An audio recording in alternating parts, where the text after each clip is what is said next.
Hey guys, this is Preeti. Welcome back to my channel. कैसे आज हम बात करने वाले एक American sci-fi horror thriller film के बारे में जिसका नाम है द बैंशी चैप्टर।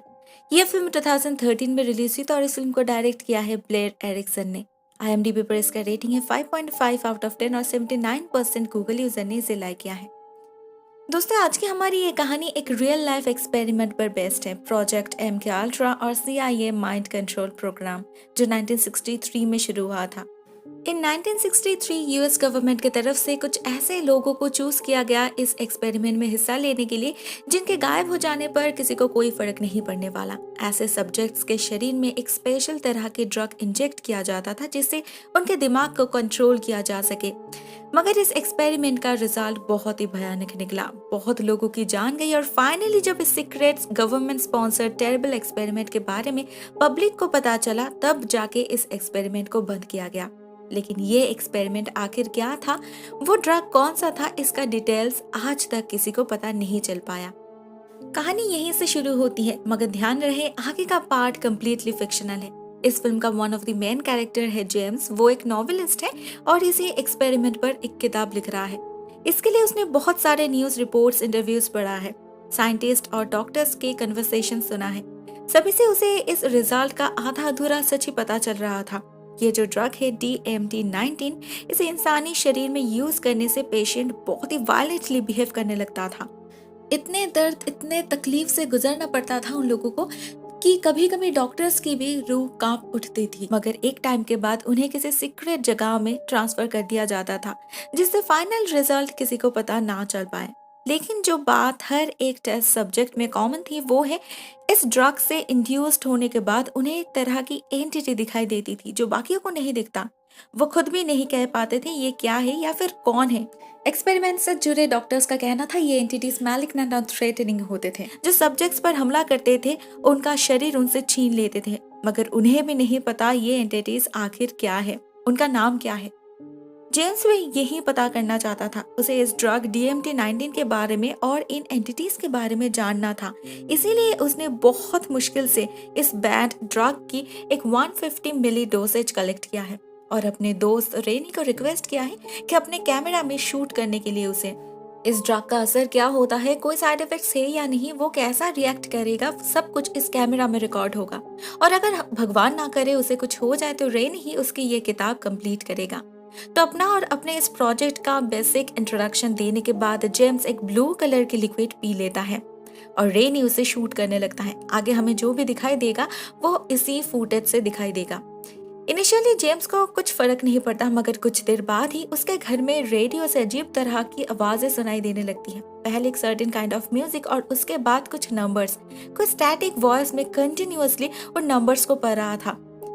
जेम्स को ऐसा लगने लगता है कि इस घर में कोई है, मतलब शायद उसे भी वो एंटिटीज दिख रही होगी। वो बार बार कहने लगता है वो एंटिटीज घर के सामने आ गए हैं, वो उसे पहनने वाला है।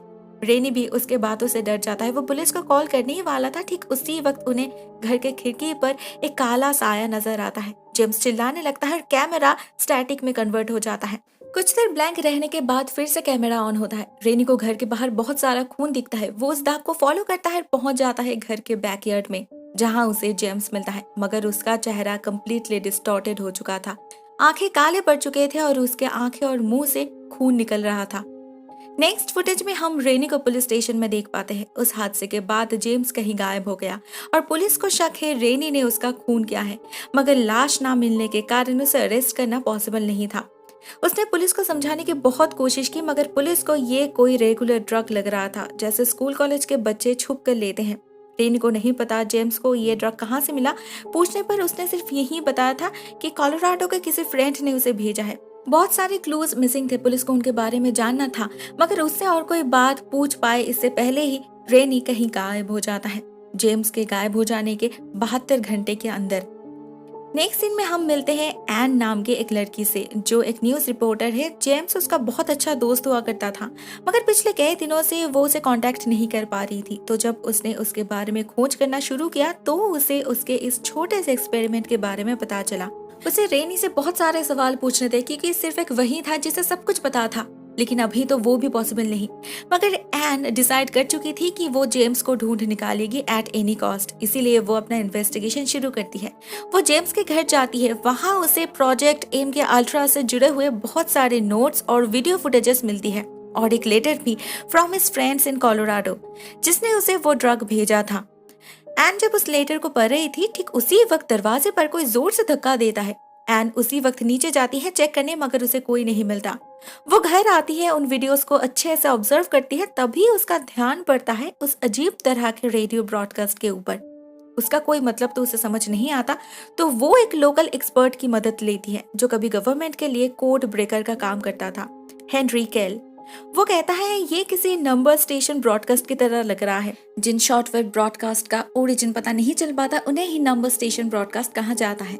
ऐसे ब्रॉडकास्ट जनरली सीक्रेट कोड्स होते हैं, various language, numbers, letters, backwards, music, cryptic words में। ये किसी गवर्नमेंट प्रोजेक्ट का हिस्सा हो सकता है या फिर टेररिस्ट ग्रुप का भी, मगर इनका सोर्स पता नहीं चल पाता। इस वीडियो में जैसे शॉर्ट वेव कैप्चर हुआ है, वैसा ही शॉर्ट वेव यहाँ पर एक ही जगह से आ सकता है। उसे रेगिस्तान के एक पर्टिकुलर जगह पर रात के 3 बजे से 5 बजे तक वेट करना पड़ेगा। अगर उसका लक फेवर किया तब जाके उसे ये सिग्नल रिसीव हो सकता है, मगर इसके लिए उसे बहुत ही ज्यादा पेशेंस की जरूरत होगी और साहस की भी। एन ये रिस्क लेती है। वो उसी रात ठीक 3 बजे वहां जाकर वेट करने लगती है और कुछ देर वेट करने के बाद ही उसे भी अपने रिसीवर पर बिल्कुल वैसी ही मैसेज सुनाई देती है। ब्रॉडकास्टिंग के चलते एन को अचानक ऐसा फील होता है कि उसके आसपास कोई है। वो गाड़ी से उतरकर टॉर्च के रोशनी से चारों तरफ चेक करती है, आवाज भी देती है, मगर उसे कोई रिस्पॉन्स नहीं मिलता। लेकिन अचानक से ही एक मॉन्स्टरस फिगर उसके बिल्कुल सामने आ जाता है। एन बहुत ही ज्यादा डर जाती है और उसी वक्त वहां से भाग निकलती है। नेक्स्ट मॉर्निंग ऑफिस में अपने कलीग ओलिविया के साथ इस मैटर को डिस्कस करते वक्त उसे एक नॉवेल के बारे में पता चलता है, by the same name, friends in Colorado.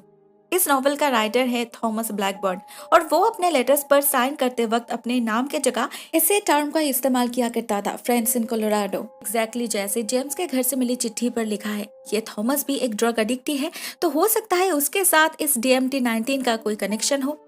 And उसी वक्त उससे मिलने की तैयारी में लग जाती है, मगर एक नकली आइडेंटिटी से, क्योंकि यह बंदा किसी रिपोर्टर से बात करने में इंटरेस्टेड नहीं था। लेकिन उसके घर जाने से पहले एन जेम्स के घर से मिली कैसेट्स को चेक करने लगती है और उसके अंदर उसे एम के अल्ट्रा एक्सपेरिमेंट की फुटेज दिखती है। डॉक्टर केस्ला और उनके सेक्रेटरी मिलकर चैम्बर 5 में किसी पेशेंट 11 पर DMT-19 का 200 मिलीग्राम डोज इंजेक्ट करते हैं और उसके बाद उसके हाथ पैर बांध के कमरे की लाइट्स ऑफ करके उसे बाहर से ऑब्जर्व करने लगते हैं। कुछ मिनट बाद पेशेंट 11 उन एंटिटीज के बारे में बताने लगता है। वो आ रहे हैं, वो उसे देख पा रहे हैं, वो कमरे में आ चुके हैं। इसके बाद वो लेटर्स और नंबर्स मिला के क्रिप्टिक मैसेज पढ़ने लगता है, something like N1, N2, H2, O7, C11। इसके बाद ही वो वही क्रीपी सा म्यूजिक गुनगुनाता है और हमें पागलों की तरह चिल्लाते हुए दिखता है। नेक्स्ट फुटेज में हम डॉक्टर केस्ला के सेक्रेटरी को एक डेड बॉडी के माथे से 350 मिलीग्राम ऑफ DMT-19 निकालते हुए देख पाते हैं। मतलब उनका प्राइमरी सोर्स इंसानी शरीर है। वो लोग मरे हुए लोगों के पीनियल ग्लैंड से DMT को निकाल के लिविंग वंस पे इंजेक्ट कर रहे हैं। It's horrible. मगर इससे आगे एन को कुछ पता नहीं चल पाता, क्योंकि इस वीडियो का आगे का 35 मिनट्स डिलीट हो चुका है। एन उस वीडियो को जल्दी से रिकवर करने भेजती है और खुद जाके मिलती है थॉमस से, सैरा नाम से। सैरा एक ऐसी राइटर है जो ड्रग्स को लेकर कहानी लिख रही है। इससे इंटरेस्टेड होकर थॉमस उसे अपने घर में इनवाइट करता है। एन जब उस रात उसके घर में जाती है, उसे वहां एक लड़की दिखती है, कैली नाम से, जो किसी केमिकल एक्सपेरिमेंट कर रही थी। एन उसे देखकर ही समझ जाती है ये तो वही ड्रग है, DMT-19। मगर कैली कहती है ये उसकी सीक्रेट रेसिपी है, अगर वो चाहे तो टेस्ट कर सकती है। कैली खुद इस ड्रग का 150 मिली इंजेस्ट करती है, थॉमस भी करता है और साथ में एन को भी देता है शराब में मिलाकर। अनजाने में एन उस शराब को पी लेती है और पीने के बाद उसे पता चलता है थॉमस को उसके असलियत के बारे में सब कुछ पता है और उसने उसे ट्रिक किया है। एन तो बहुत ही ज्यादा नाराज हो जाती है। थॉमस का साथ छोड़कर कैली के कमरे में जाती है। वो ओलिविया को भी इन्फॉर्म करती है, मगर इतने में कैली भी बिल्कुल उसी तरह बिहेव करने लगी थी जैसे उस वीडियो में जेम्स कर रहा था। उसे भी कोई एंटिटी दिखाई दे रही थी जो घर की तरफ आ रहे थे। ठीक उसी वक्त उन्हें वही रेडियो मैसेज सुनाई देता है। थॉमस भी उसी वक्त उसी कमरे में आ चुका था। वो दरवाजा लॉक कर देता है, मगर उसे भी फील होता है घर में कोई है, कोई दरवाजे पर जोर जोर से दस्तक देता है। जब एन चेक करती है तो उसे भी नीचे बैक डोर पर वही मॉन्स्टरस फिगर नजर आता है। अचानक से बिजली चली जाती है और उन्हें कैली में बदलाव नजर आने लगते हैं। बिल्कुल जेम्स की तरह उसका स्किन पेल हो चुका था, आंखें काले पड़ चुके थे और वो खून की उल्टी करने लगी थी। इसके बाद पता नहीं क्या हुआ, कुछ घंटे के लिए थॉमस और एन अनकॉन्शियस हो जाते हैं। जब उनका सेंस लौटता है तब उनका फर्स्ट प्रायोरिटी था ये जानना कि कैली को ये ड्रग कहाँ से मिला, क्योंकि वो तो घर से गायब हो चुकी थी। तो वो लोग उसके घर जाते हैं जो इसी रेगिस्तान के पास ही है। मगर रास्ते में थॉमस पर ड्रग का असर होना शुरू हो जाता है।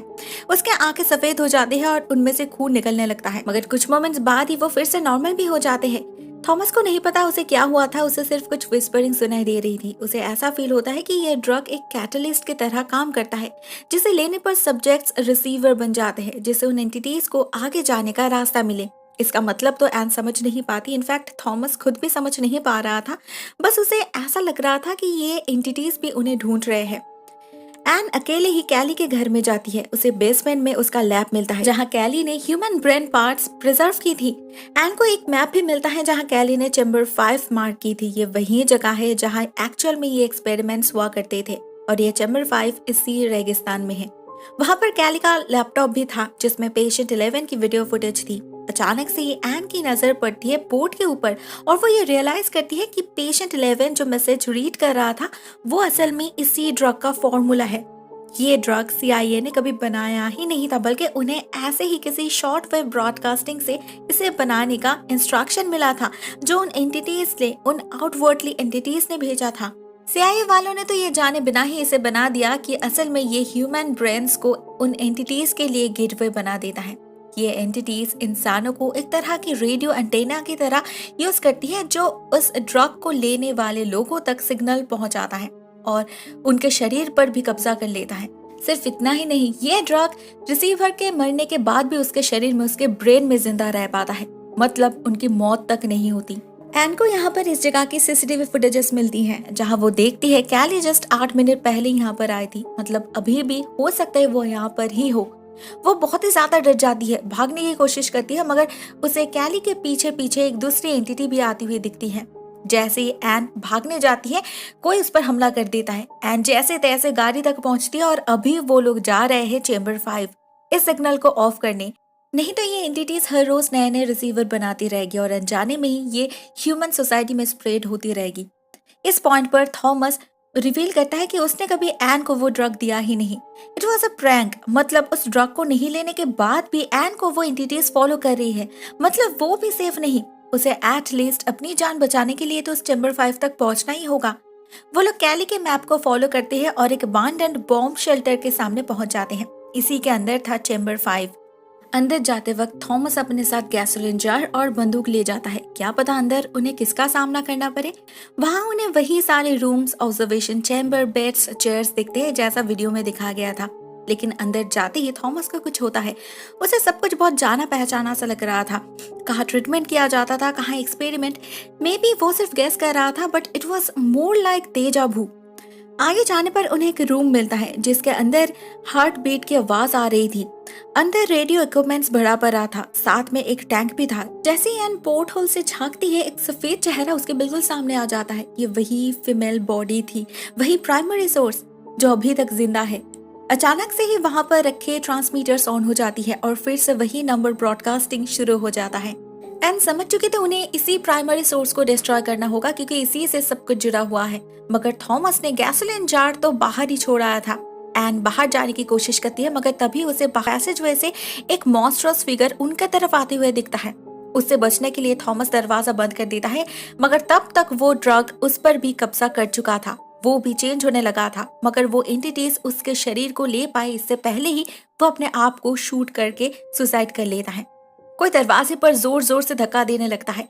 एन क्लोसेट में छुप जाती है, मगर ये एंटिटी उसे भी ढूंढ लेता है। तो एन भी भागकर रूम से बाहर निकलती है और गैसोलीन जार को ला के इस कमरे में ब्लास्ट कर देती है। सब कुछ जलकर राख हो चुका था। कमरे से बाहर निकलते ही एन को जेम्स का कपड़ा मिलता है, मतलब वो जो एंटिटी इतने समय से उसे चेस कर रही थी वो असल में जेम्स था, मतलब उसके शरीर को किसी एंटिटी ने पहना था। एन पुलिस से कांटेक्ट करती है। वहाँ उससे मिलने आती है ओलिविया। वो दोनों कलीग होने के साथ साथ बहुत ही अच्छे दोस्त भी है। तो एन को सेफ देखकर ओलिविया बहुत ही ज्यादा खुश हो जाती है। मगर वो लोग बात कर ही रहे थे, ठीक उसी वक्त एन को इस रूम के रेडियो में फिर से वही ब्रॉडकास्टिंग सुनाई देती है। और जैसे ही वो पीछे मुड़ती है, वो देखती है ओलिविया भी पोजेस्ड हो चुकी है। वही डिफॉर्म्ड चेहरा, पेल स्किन और आंखों से बहता हुआ खून। तब तक एन समझ चुकी थी कि ना उसने ड्रग ली थी ना रेनी ने। फिर भी वो गायब है और उसे ये एंटिटीज दिखाई दे रही है। वो इसलिए क्योंकि ये ड्रग ह्यूमन टच से भी स्प्रेड होता है। रेनी ने जेम्स को छुआ था और उसने कैली को।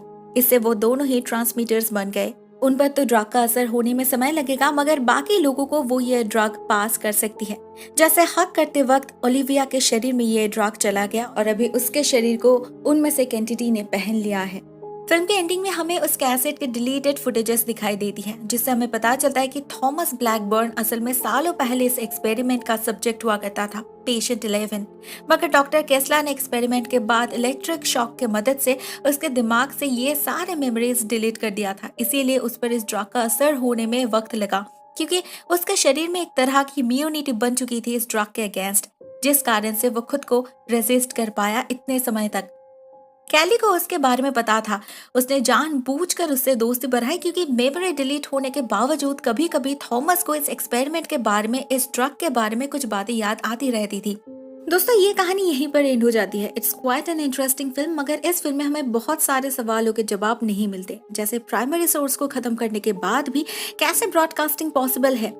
मुझे लगता है ऐसे सोर्सेस और भी बहुत सारे होंगे, चैम्बर 1, 2, 3, 4 और इससे आगे भी। एन ने तो सिर्फ एक को डिस्ट्रॉय की, बाकी के सारे तो शायद पूरे देश में फैली हुई है।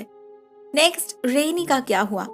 मुझे लगता है या तो वो मर चुका है या फिर अपने पावर के बारे में जानने के बाद कहीं छुपा हुआ है, जिससे वो ये ड्रग किसी और को पास ना कर पाए। नेक्स्ट क्वेश्चन, एन में कोई बदलाव क्यों नहीं आया? मुझे जितना समझ आया, ये एंटिटीज खुद को स्प्रेड करना चाहती है। तो अगर वो सभी के शरीर में बस जाएंगे तो ह्यूमन सोसाइटी में रहकर इस ड्रग को स्प्रेड कौन करेगा? इसीलिए जो लोग उनके लिए ट्रांसमीटर का काम करते हैं, उनके शरीर पर वो लोग कब्जा नहीं करते या फिर बाद में करते हैं। वैसे भी एक्सपेरिमेंट के दौरान यूज किया गया असली ड्रग DMT-19 और कैली के बनाए हुए DMT में कुछ बेसिक डिफरेंस तो होगी ही। वो लोग 200 मिली यूज कर रहे थे और कैली और जेम्स ने 150 मिली यूज किया था, शायद इसीलिए। और वैसे भी थॉमस ने कहा था कि कैली के हर एक बैच डिफरेंट होता है, तो शायद इसीलिए टाइम डिफरेंस हो रहा होगा असर होने में। Now the final question comes, इस फिल्म का नाम द बैंशी चैप्टर क्यों है? क्योंकि बैंशी वर्ड का रेफरेंस एक बार भी इस फिल्म में नहीं मिलता। दोस्तों, एक्चुअल में according to the Irish folklore, banshee उन मिस्टीरियस मैलिग्नेंट क्रिएचर्स को कहा जाता था जो वीपिंग वुमेन होते थे। यानी कि ये एक मिथोलॉजिकल कैरेक्टर है जो डेथ्स को प्रेडिक्ट कर सकते हैं, और वो लोग बहुत अजीब तरह से रोते थे। और उसी साउंड से इस शॉर्ट वेव ब्रॉडकास्टिंग में आने वाले साउंड की बहुत ही ज़्यादा सिमिलैरिटी है, और in maximum cases they were malignant and threatening, बिल्कुल इन एंटिटीज की तरह। तो शायद इसीलिए इन एंटिटीज को इस फिल्म में बैंशी बुलाया गया, और इसीलिए इस फिल्म का नाम दिया गया द बैंशी चैप्टर, क्योंकि ये कहानी मेल लूनी के बारे में है। दोस्तों, इस फिल्म में बहुत सारे प्लॉट होल्स हैं, मानती हूँ, मगर फिर भी मुझे तो बहुत मजा आया। आपके मन में अगर और कोई सवाल है तो कमेंट सेक्शन में मुझे जरूर लिखकर भेजना, मिलकर डिस्कस करेंगे, ठीक है? आज के लिए बस इतना ही दोस्तों। Thank you so much for watching this video. बहुत जल्द मिलते हैं अगले वीडियो में, तब तक के लिए टेक केयर, टाटा।